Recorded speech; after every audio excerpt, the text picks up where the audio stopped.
frères et sœurs, bonsoir. Chers amis, bonsoir. J'espère que le Seigneur vous a richement béni. D'ailleurs, si vous êtes ici, c'est que vous êtes déjà bénis.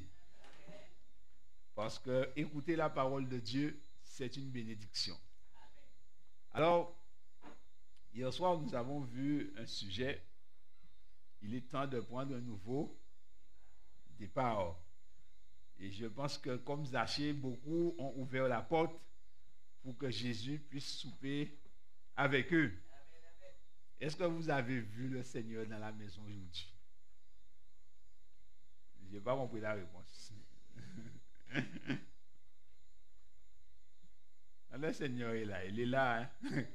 Et on voit que le Seigneur est là. D'accord? Avez-vous vu le Seigneur aujourd'hui? Ah. Faut ouvrir les yeux, hein, le Seigneur, quand il est là.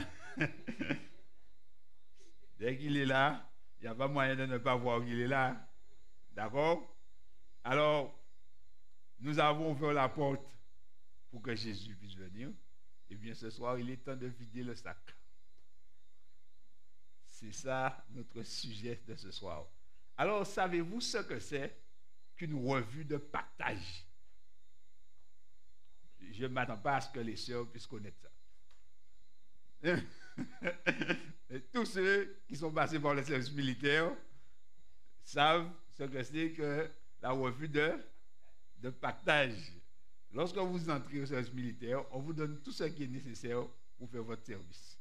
Les vêtements, les couverts où vous mangez, vous avez tout. Mais aussi, il y a quelqu'un qui note tout ce qu'on vous a donné. Et pendant le service, un certain jour, il décide de faire ce qu'on appelle une revue de partage. Donc, on va contrôler tout ce que vous avez. Il y a un grand sac. Et au fur et à mesure, vous rangez dedans. Et on vient et on supervise. Vous ne devez pas, il ne doit pas en manquer et il ne doit pas en avoir en plus. Et on fait ça surtout lorsqu'il y a des vols. Donc, c'est dire qu'on va prendre le voleur, la main dans le... Voilà. Alors, on vide le sac. On enlève tout ce qu'il y a dedans pour qu'on puisse vérifier que tout est conforme. Et lorsqu'on est passé, on a fait l'examen, on voit que tout est au clair, on dit OK, eh bien on peut retourner dans les chambres, il n'y a pas de problème. La parole de Dieu déclare ceci dans Hébreux 4 et le verset 13. Alors si je vous parle de revue de partage, ce n'est certainement pas pour que nous puissions aller faire le service militaire. Hébreux 4, verset 13. Hébreux 4, 13 déclare ceci. Il est dit, nulle créature n'est cachée devant lui, mais tout est à nu et à découvert aux yeux de celui à qui nous devons rendre compte. Les amis, personne ne peut se cacher devant Dieu. Personne ne peut rien cacher à Dieu. Toute créature est à nu et à découvert aux yeux de Dieu. Alors, ça, c'est la première chose que nous devons comprendre pour que nous puissions vider le sac. Si nous ne comprenons pas ça, alors nous n'allons pas vider le sac correctement. Nulle créature n'est cachée devant lui, devant Dieu. Romains 13, verset 12. Deuxième chose que nous devons comprendre. Romains 13 et le verset 12.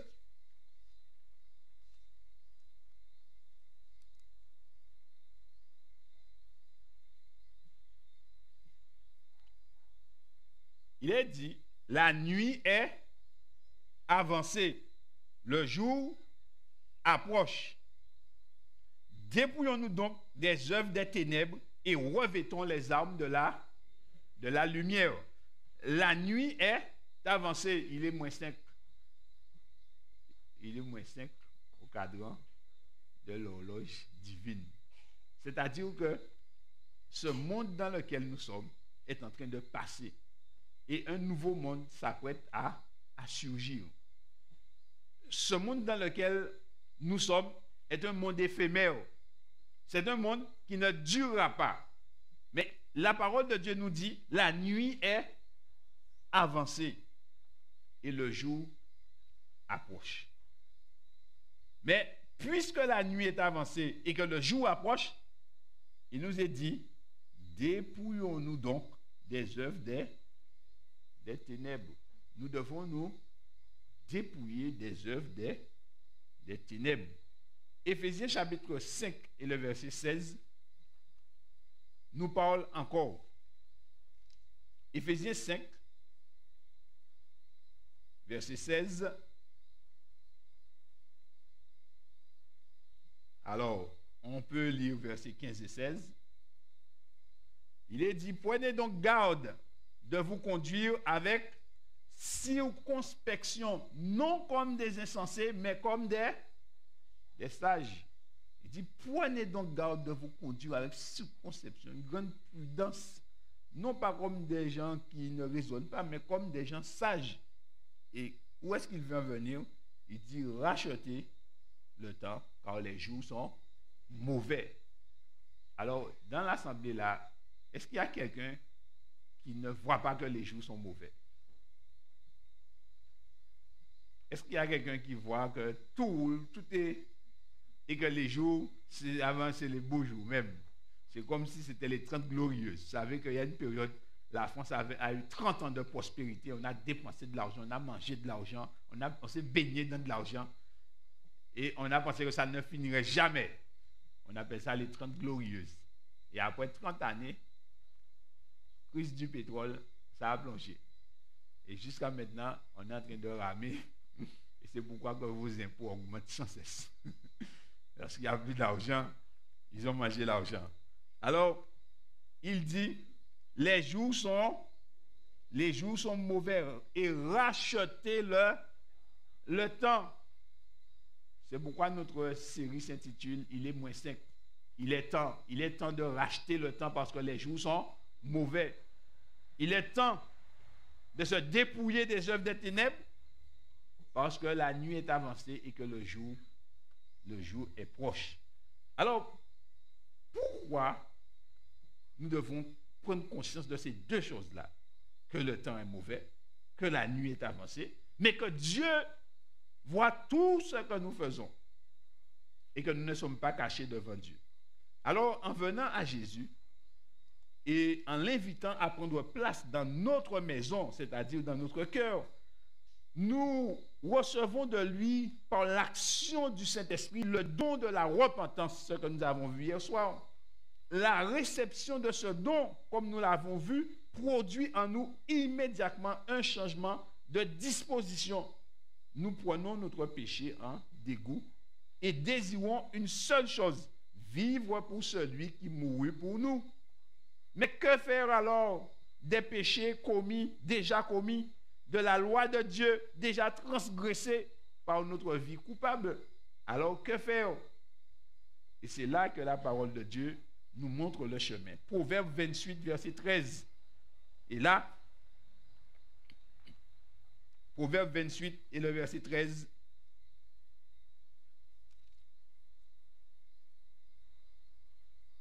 Suivez-moi. Il est dit, celui qui cache ses transgressions ne prospère point, mais celui qui les avoue et les délaisse obtient miséricorde. Alors, les œuvres des ténèbres, ce sont nos propres transgressions de la parole de Dieu. Lorsque Dieu nous ouvre les yeux et que nous considérons que, effectivement, que nous sommes des êtres pécheurs et que nous voyons notre péché, eh bien, il dit, il faut confesser le péché. Il faut le confesser.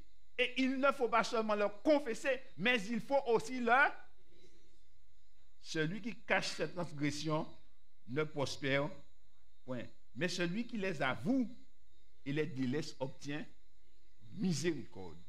Il obtient miséricorde. Rappelez-vous que le péché, c'est ce qui met une séparation entre nous et Dieu. Alors, nous devons avouer et délaisser. Jésus nous donne la divine assurance que nous pouvons obtenir le pardon de Dieu en venant à lui. 1 Jean 1 et le verset 9. 1 Jean 1, verset 9. 1 Jean 1 et le verset 9.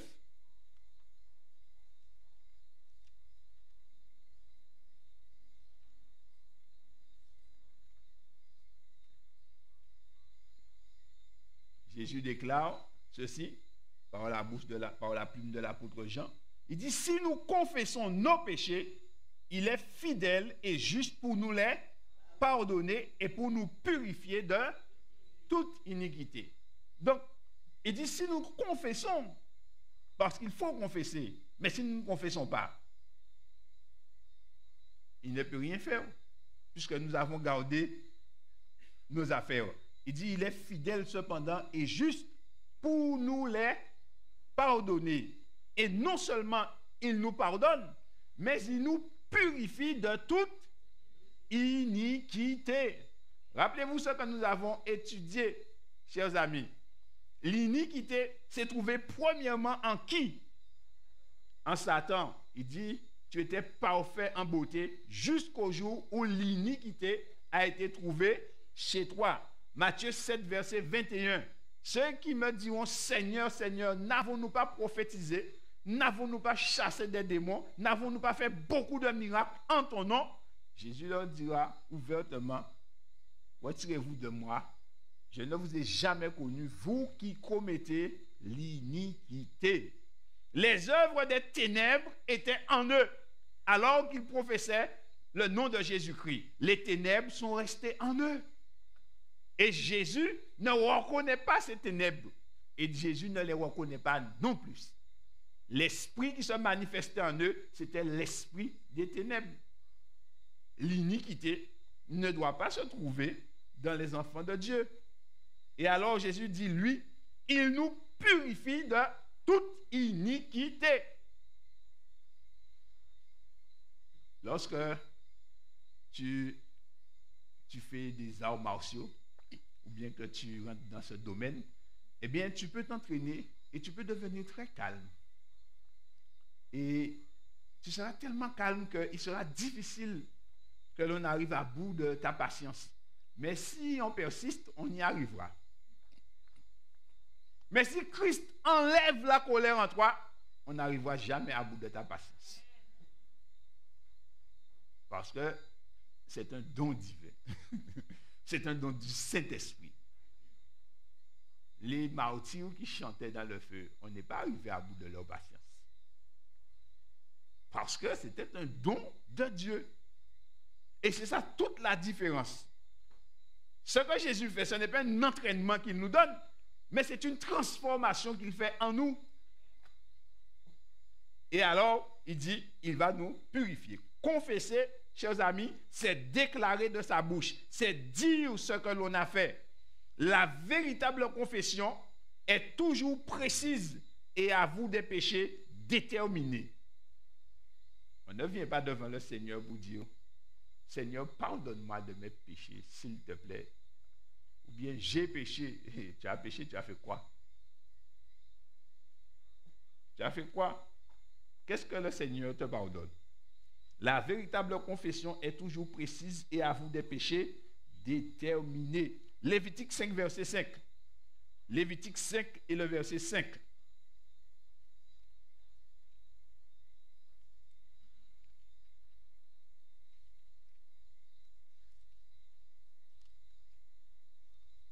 Voici ce que Dieu dit à Moïse.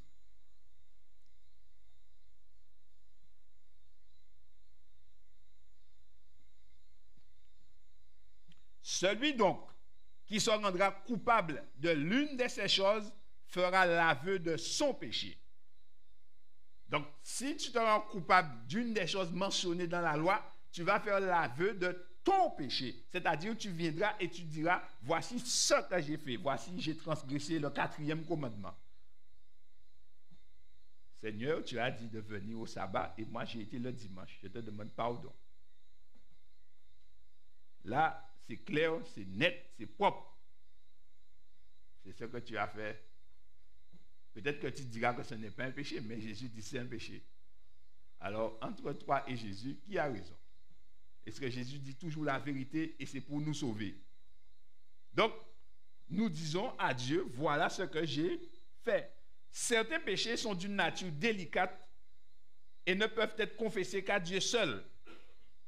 D'autres doivent être confessés à ceux qui en ont été les victimes. Jacques chapitre 5 et le verset 16. Jacques chapitre 5 et le verset 16.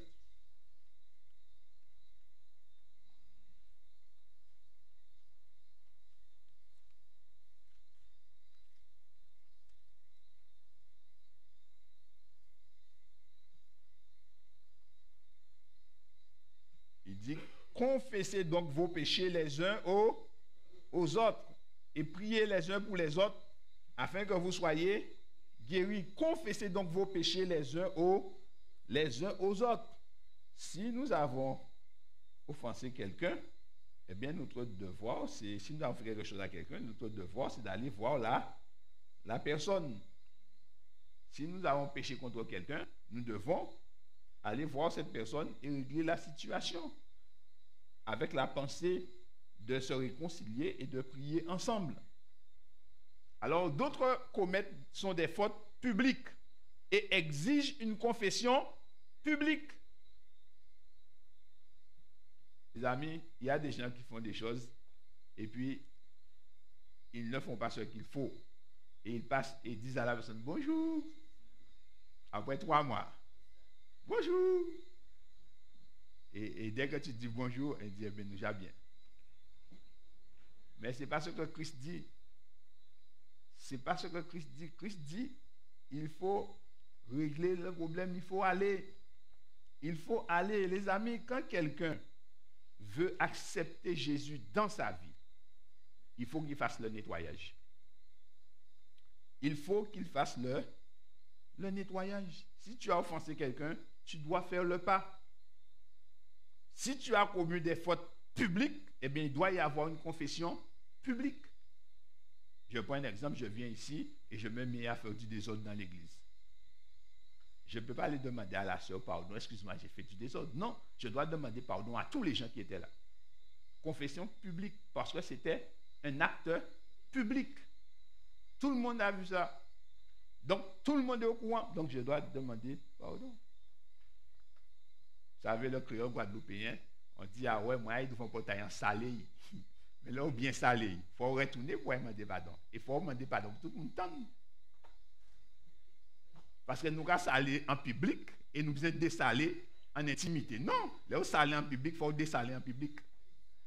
C'est ce que Christ dit. Et c'est comme ça qu'on vide le sac. Parce qu'il ne s'agit pas de vider le sac et de vider le sac à moitié. Il faut vider le sac en plein.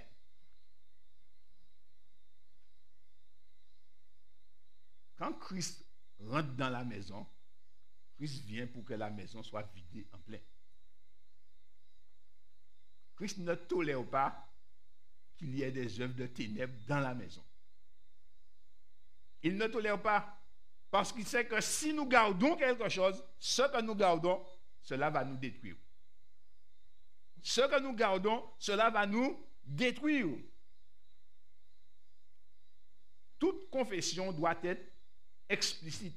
Toute confession doit être claire, directe et nommer les péchés même dont on s'est rendu coupable.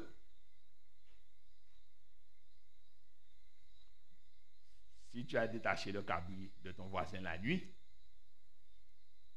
eh bien, il ne faut pas lui dire, bonjour, ça va?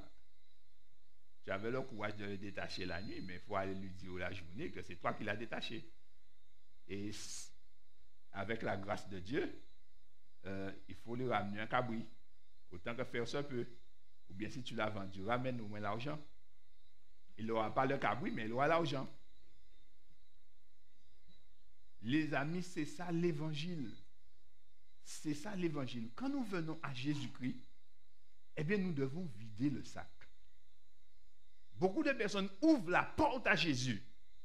Et quand ils ont ouvert la porte à Jésus, ils veulent que Jésus rentre et que Jésus habite au milieu des œuvres des ténèbres. Jésus ne peut pas habiter dans les œuvres des ténèbres. Et alors, on a beau essayer de mettre la robe de Jésus sur nous, la robe ne rentre pas. La robe ne rentre pas parce qu'il y a des choses qui gênent la robe. Et après, on dit, oh, mais je ne comprends pas. Mais tu es obligé de ne pas comprendre. Parce que la robe n'est pas rentrée bien. Vous allez dans un mariage, la robe n'est pas bien. Vous êtes dans le cortège. Qu'est-ce que vous faites? Tout le monde va vous regarder. Parce qu'on va vous dire d'arranger la robe. Il faut arranger la robe. Voici comment la chose se passait du temps de Jean-Baptiste. Matthieu chapitre 5, versets 3, 5 et 6. Matthieu 5.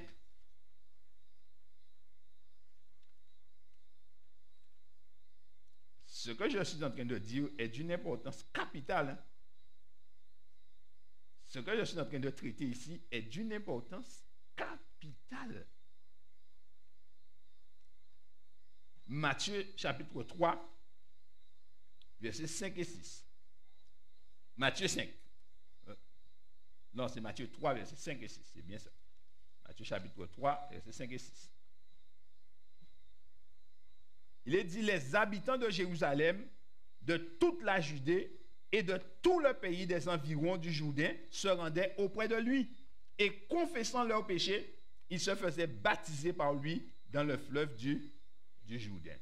Les gens venaient et avant de se faire baptiser, ils confessaient leurs péchés. Ils vidaient tout ce qu'il y avait. Ils confessaient leurs péchés. Quand on vient à Jésus, Jésus nous accepte tels que nous sommes. Mais nous devons nous confesser. Nous devons confesser nos péchés. Les amis, chacun connaît ce qu'il y a dans sa vie. La parole de Dieu nous dit que la connaissance du péché vient par la loi. Lorsque nous entendons la parole de Dieu, nous voyons la loi de Dieu, alors la loi de Dieu nous révèle que tiens, là, tu es passé à côté. Et à ce moment-là, on sait qu'on a péché. Alors Dieu nous dit de venir, de confesser, il nous accepte joyeusement. Mais il nous dit que nous devons reconnaître notre état et nous devons nous humilier en confessant notre péché. Donc les gens venaient et ils confessaient leur péché. Si tu es un monsieur qui vient chez toi la nuit, tu dois confesser ton péché. Transgression du 7e commandement. Ce n'est pas ton mari. Il est gentil, mais ce n'est pas ton mari. Alors tu dois confesser ton péché. Si tu as une dame chez qui tu vas, ce n'est pas ta femme, tu n'es pas marié. Transgression du 7e commandement. La loi te dit que tu es condamné pour adultère ou bien pour fornication. À ce moment, tu dois confesser ton péché. Et quand tu l'as confessé, tu dois délaisser. Parce qu'il ne faut pas dire à Jésus, oui Seigneur, et l'instant d'après que tu es retourné. La confession n'est pas encore sincère. Il faut confesser et délaisser. Et là, si tu vas au baptême libre. Parce que tu as vidé le sac. Et Jésus peut rentrer dans la maison en grand. Et la robe va te faire bien. Maintenant, un autre point. Acte 19, versets 18 et 19. Acte 19, versets 18 et 19.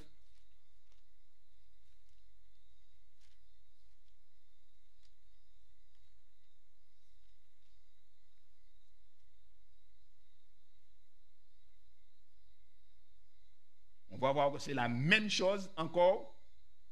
Il est dit, plusieurs de ceux, là c'est à Éphèse, d'accord? L'église d'Éphèse se trouvait en Turquie. Il est dit, plusieurs de ceux qui avaient cru venaient confesser et déclarer ce qu'ils avaient fait.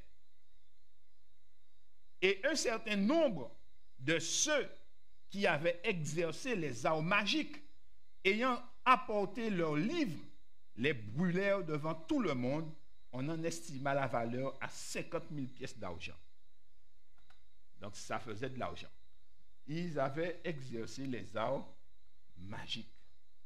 Là, il nous est dit, les gens venaient et ils confessaient leurs péchés. Et il dit, un certain nombre, les amis, je suis guadeloupéen, excusez-moi, donc je connais le pays.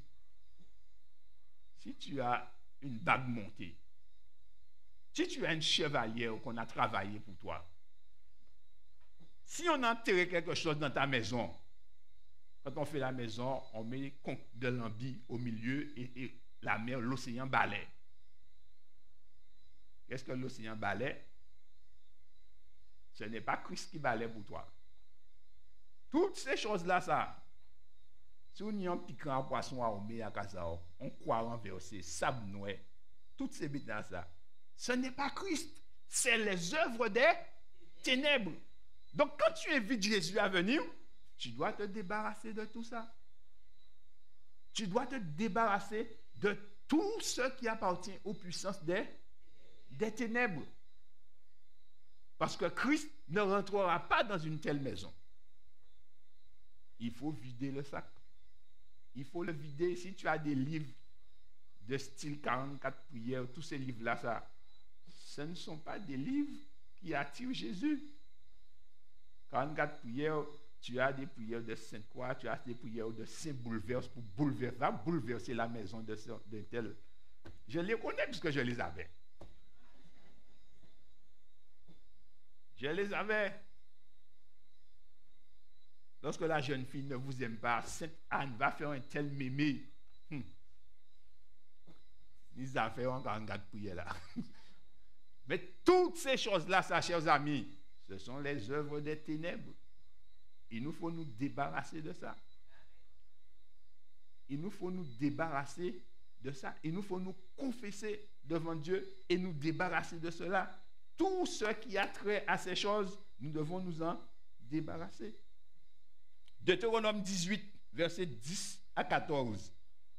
Voici ce que Dieu dit et la recommandation qui est faite aux enfants de Dieu, aux enfants d'Israël, mais aussi à nous. Deutéronome 18, ce qui signifie deuxième commencement. Alors, Deutéronome 18, versets 10 à 14. Il est dit qu'on ne trouve chez toi personne qui fasse passer son fils ou sa fille par le feu. Personne qui exerce le métier de devin, d'astrologue, d'augure, de magicien, d'enchanteur. Personne qui consulte ceux qui évoquent les esprits ou disent la bonne aventure. Personne qui interroge les morts. Et remarquez ce qu'il dit. Car quiconque fait ces choses est en abomination à l'Éternel. Quiconque fait ces choses est en abomination à l'Éternel. Alors il est dit qu'on ne trouve personne qui fasse passer son fils ou sa fille par le feu. Les gens de Canaan, eh bien, ils allumaient un grand feu et ils faisaient des petits enfants passer dedans.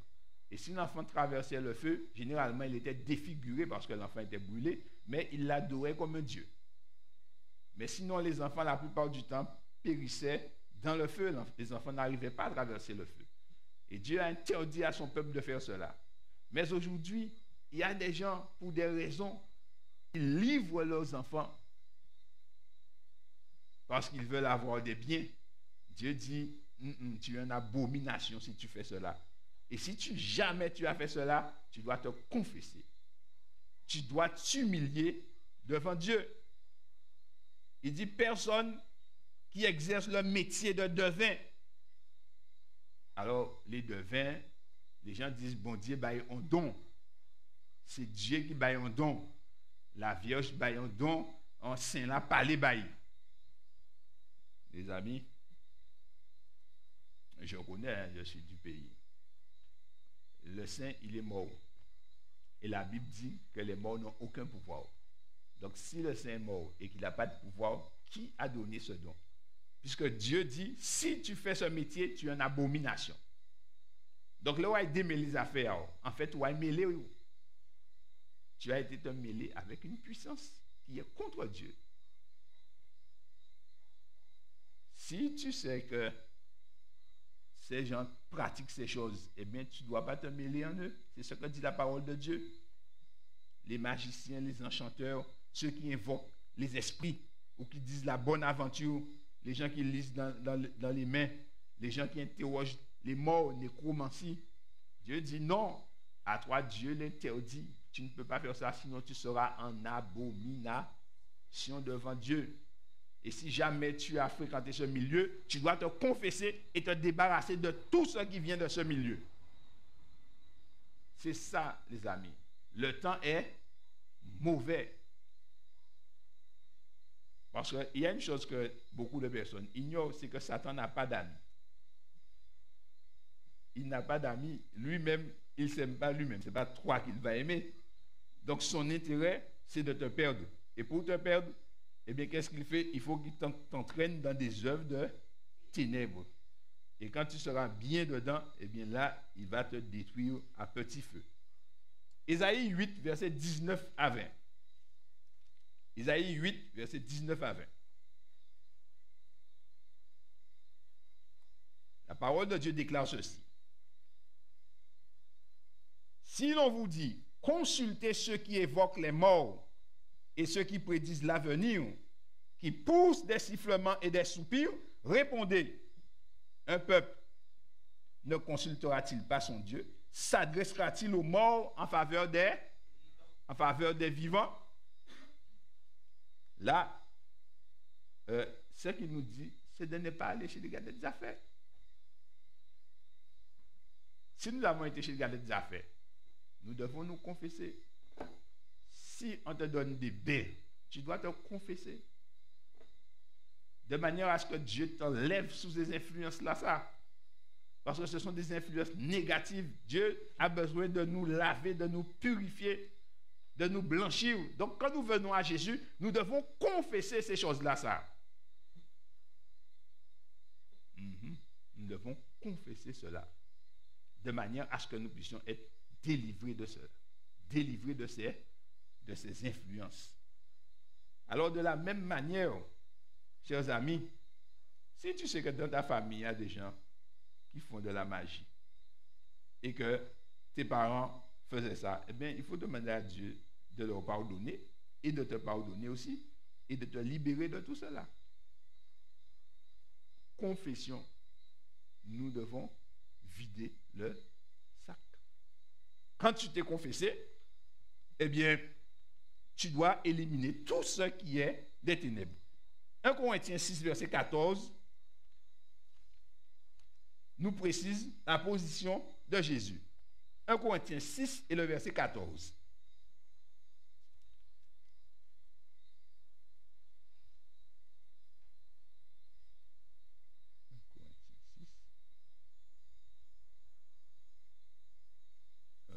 Attendez, je crois que c'est 2 Corinthiens 6. Hein? Je vais vous dire exactement. Voilà, c'est 2 Corinthiens 6, 14.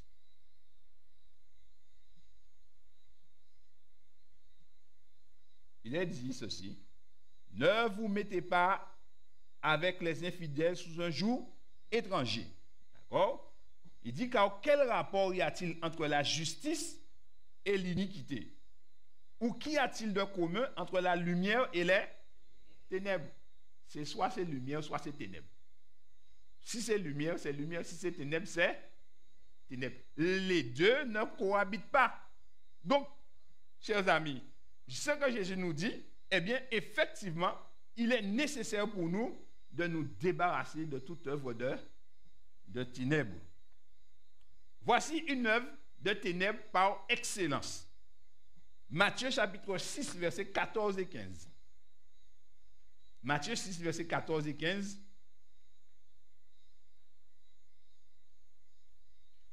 Alors celui-là, c'est un morceau de ténèbres. Matthieu 6, versets 14 et 15.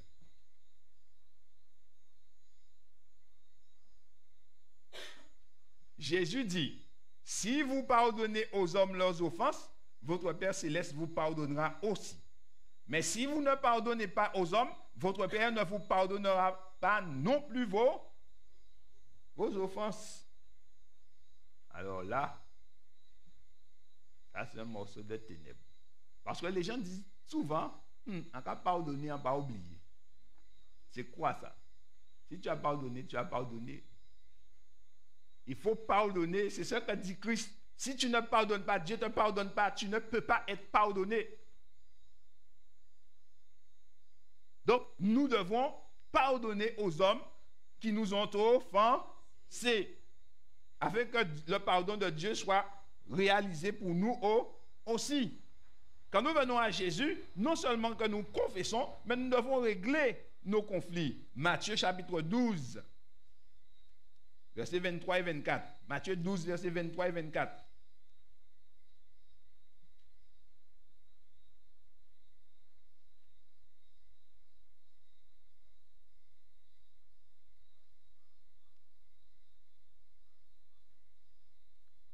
Non, c'est pas. Je vais vous donner le texte. J'ai inversé un chiffre. Le verset 18. Bon, je l'ai de tête, je vais vous dire ce qu'il dit, le texte. Il dit, lorsque tu viens et que tu viens présenter ton offrande. Matthieu 18, voilà. Matthieu 18, versets 23 et 24. Non, ce n'est pas ça. Bon, je vous donne le texte de tête. Il dit, lorsque tu viens présenter ton offrande et que là, tu te souviennes que ton frère a quelque chose contre toi, il dit, laisse là ton offrande. Et Matthieu 18, 15. D'accord. Non, c'est pas ça. Non, c'est ça. Il dit, lorsque tu vas présenter ton offrande et que là, tu te souviens que ton frère a quelque chose contre toi, il dit, laisse là ton offrande, il va te réconcilier avec ton frère. Et quand tu te seras réconcilié avec ton frère, viens et tu vas offrir ton offrande. Là, tu vas offrir ton offrande. Donc Dieu dit, si tu viens avec l'offrande, tu viens prier. Mais tu te souviens que...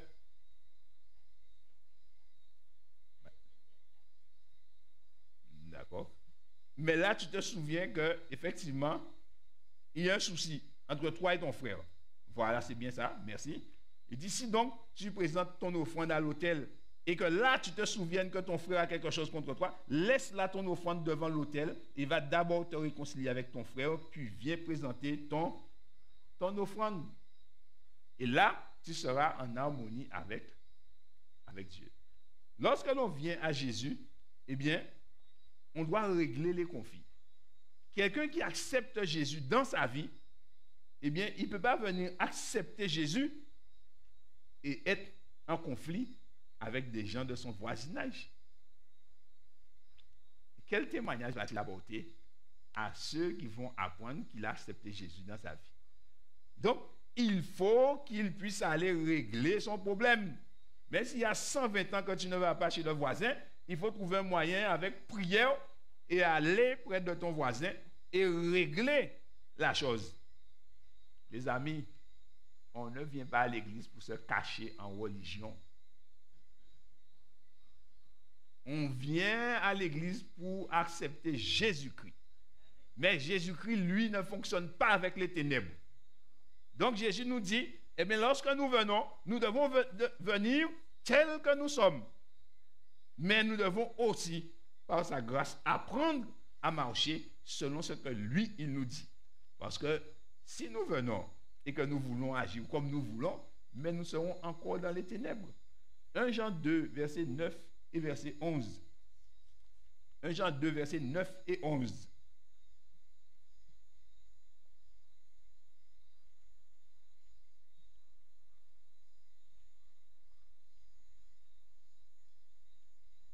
Voici ce que Jésus nous dit. Celui qui dit qu'il est dans la lumière et qui hait son frère est encore dans les...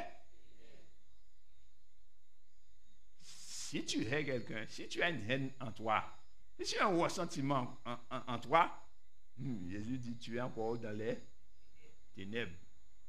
Tu peux professer toute la lumière du monde, mais la parole de Dieu dit tu es dans les ténèbres. Verset 11. Mais celui qui hait son frère est dans les ténèbres. Il marche dans les ténèbres et il ne sait où il va parce que les ténèbres ont aveuglé ses yeux. Donc, il est nécessaire pour nous en venant à Jésus, eh bien, de vider le sac.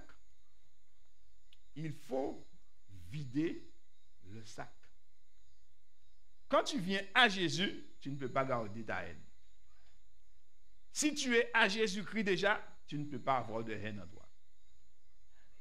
Si tu as de la haine en toi, tu es dans les ténèbres. Tu peux professer Jésus janvier à décembre, tu es dans les ténèbres. Jésus, lui, il demeure dans la lumière parce qu'il est la lumière du monde. Notre confession et notre requête de pardon sont fondées et enracinées sur cette déclaration de l'Écriture. 1 Jean 4,8 qui dit « Dieu est amour ». Et Dieu a prouvé son amour pour nous à la croix du calvaire. Christ est mort pour nous.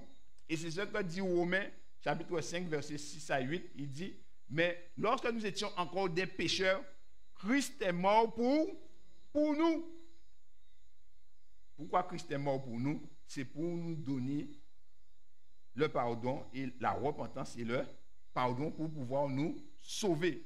L'apôtre Paul, devant l'ampleur de l'amour de Dieu pour nous, déclare ceci. Il dit, là où le péché a abondé, la grâce a surabondé. Peut-être qu'en entendant les premiers versets, cela nous a bouleversés, nous a malmenés, mais il dit, mais ne vous inquiétez pas. Il dit, mais si le péché a abondé, nous avons commis beaucoup de péchés. Nous nous rendons compte que messieurs, en entrant ici, on disait mais on est bon. Mais à cet instant-là, on se dit, monsieur, eh bien, on est mal même. Il dit, mais la grâce a surabondé. Si vous aviez 10 000 péchés, il y a au moins 10 000 millions de grâces pour couvrir tous ces péchés. Et c'est ça l'amour de Dieu. C'est que Dieu ne tient pas compte des temps d'ignorance, mais Dieu nous accueille librement et il nous pardonne de nos péchés. La grâce a surabondé. Le Seigneur Jésus a résumé tout ce que nous venons de dire par une parabole. Et on va lire juste une partie de cette histoire, Luc 15, versets 20 à 24. C'est un jeune homme, comme les jeunes hommes d'aujourd'hui, mais qui était, comme les jeunes hommes d'aujourd'hui. Ils pensent qu'ils connaissent tout et qu'ils sont plus sages que leurs parents et que les parents les empêchent de vivre, que les parents doivent les lâcher un peu. Ils sont grands, il ne faut plus tenir leurs mains, mais chaque fois qu'ils ont besoin d'acheter quelque chose, ils demandent 1 euro. Donc ils ne sont pas si grands que ça, mais ils veulent faire le grand. Alors ce jeune homme, il dit à son papa, eh bien papa, comme de toutes les manières, quand tu vas mourir, c'est moi qui paraphrase, je vais hériter, alors ce que tu vas me donner quand tu vas décéder, donne-le-moi maintenant, parce que j'ai besoin d'aller voir du pays et je suis fatigué de rester dans la maison avec toi. Et il avait un frère aussi, il dit, mais non, restez ici là avec vous, c'est pas la vie, c'est une prise de tête, ne fais pas ceci, fais cela, moi ça me dérange fortement. Alors, la petite monnaie que tu as mis à côté pour moi quand tu vas mourir, est-ce que tu peux me le passer, s'il te plaît? Alors, votre enfant vient vous dire quelque chose comme ça. Comment vous réagissez? Vous n'allez pas le prendre bien. Parce que ça veut dire qu'il vous enterre tout vivant. Ceci est un manque de respect caractérisé. Mais c'est ce qu'il fait et le papa accepte de lui donner l'argent. Il lui donne sa part d'héritage. Mais quand on est jeune et qu'on a de l'argent en main, et que l'argent, le sac est bien rempli, et bien qu'est-ce qu'on fait? Eh bien, on vide le sac d'argent. Et il a commencé à mener une vie joyeuse. Il va en boîte de nuit. Chez papa, il avait pas ça, il va en boîte de nuit. Il peut boire de l'alcool. Il a des amis, il a des filles à droite, à gauche. Il est content là. Et vous savez, dès qu'il y a de l'argent, il y a des bouches pour manger l'argent. Ah oui, il y a beaucoup de bouches pour manger l'argent. Mais quand l'argent disparaît aussi, on peut compter sur le doigt d'une seule main les amis qui restent autour de vous. Verset 20. Il est dit, il se leva et alla vers son père, parce que ce qui lui est arrivé, pour faire court, c'est qu'en réalité, l'argent s'est terminé. Et il s'est retrouvé à devenir gardien de cochon. Et le cochon était mieux que lui, puisqu'en fait, il avait faim et il doit donner à manger au cochon et lui, il ne peut même pas manger le repas du cochon. Vous voyez, au départ, il est parti, il est content, il est bien. C'est ce que Satan nous fait. Hein. Nous partons bien, mais c'est la fin qui n'est pas jolie. Mais Dieu nous dit, avec la grâce de Dieu, il y a moyen de repartir de nouveau. Et voilà, il dit, il se leva, lorsqu'il a constaté sa situation, pire que le cochon, il se leva et alla vers son père. Comme il était encore loin, son père le vit et fut ému de compassion. Il courut se jeter à son cou et le baisa.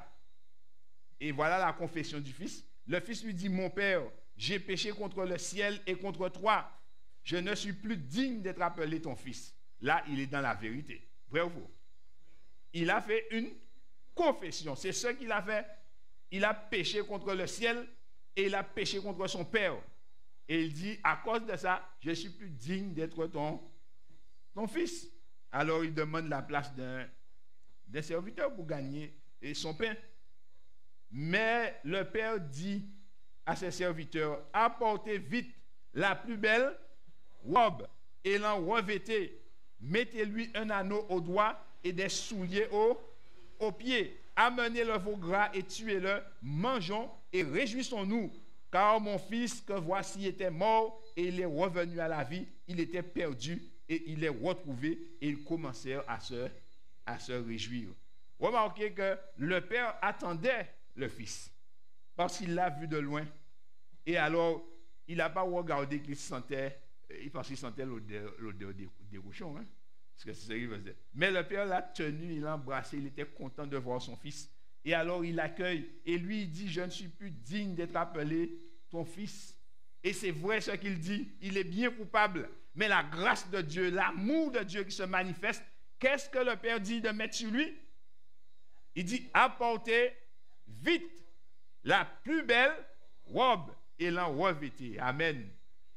Nous venons à Jésus sans rien qui puisse nous recommander à Jésus-Christ, souillés par nos péchés. Mais lorsque nous confessons nos péchés sincèrement et que nous nous jetons dans les bras de Dieu, alors qu'est-ce qu'il fait? Eh bien, il met la plus belle robe sur nous. Et la plus belle robe qu'il y a dans le monde, c'est quoi? C'est la justice de Jésus-Christ. Et cette justice, chers amis, nous donne le droit de fouler les parvis célestes. Et nous sommes déclarés enfants de Dieu par la puissance du Saint-Esprit. Ainsi, chers amis, c'est ce que Dieu veut faire pour nous. Quand Dieu nous demande de vider le sac, vidons le sac. Confessons nos péchés, délaissons et jetons-nous dans les bras de Dieu, afin que Dieu puisse nous revêtir de la plus belle robe de l'univers, la justice de Jésus. C'est-à-dire une vie immaculée, sans péché, qui est mise sur notre compte. Alors que par nous-mêmes, nous sommes des pécheurs, eh bien Dieu nous regarde désormais comme étant ses propres enfants. Et nous sommes aimés exactement comme il aime Jésus-Christ. C'est ce que Dieu fait pour nous, chers amis. Et alors, ça vaut la peine de délaisser et d'abandonner les œuvres des ténèbres. Et non seulement il reçoit la robe de justice, mais il reçoit aussi un anneau au doigt. L'anneau, c'est le signe de l'autorité. Il n'est pas un simple fils dans la maison, mais il a autorité dans la maison. Et c'est pourquoi Jésus, il donne à ses disciples autorité. Autorité sur quoi? Autorité sur les puissances des ténèbres qui les retenaient captifs. Et c'est ce qu'il dit. Il dit, voici, je vous ai donné le pouvoir de marcher sur les serpents et les scorpions et sur toute la puissance de l'ennemi, et rien ne pourra vous nuire. Et Jésus dit, tu es Pierre, mais sur cette pierre j'ai bâti mon église, et les portes de l'enfer ne prévaudront pas contre elle.